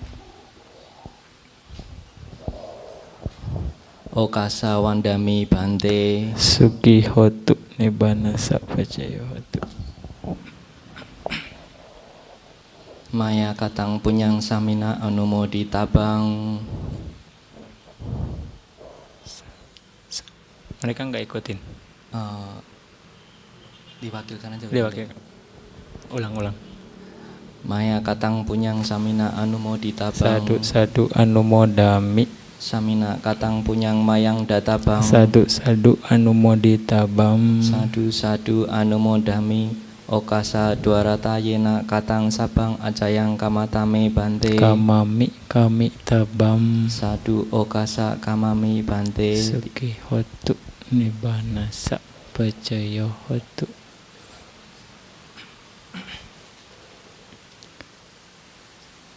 Semoga selalu sehat dan berbahagia. Semoga bisa mencapai nibbana. Sadu. Oke. Sekarang kita sharing merit ya. seperti kata-kata saya. Etawata ca amehi sambatam punya sampadam sabe dewa numodantu sabe buta numodantu sabe sata numodantu Sabba sampati sitiya idang wonyatinang hotu sukita hontu nyatayo idang wonyatinang hotu sukita hontu nyatayo idang wonyatinang hotu sukita hontu nyatayo idame punyam asawakaya wahang hotu idame punyam nibbanasa pacayo hotu mama punya bagam sabasatanam bajemi te sabe me sama punya bagam labantu sadu sadu sadu. Kita sama-sama mengucapkan Buddha Sasana Ciranti Tatu. Semoga Buddha Sasana bisa bertahan lama. Buddha Sasana Ciranti Tatu, Buddha Sasana Ciranti Tatu, Buddha Sasana Ciranti Tatu. Sadu sadu sadu.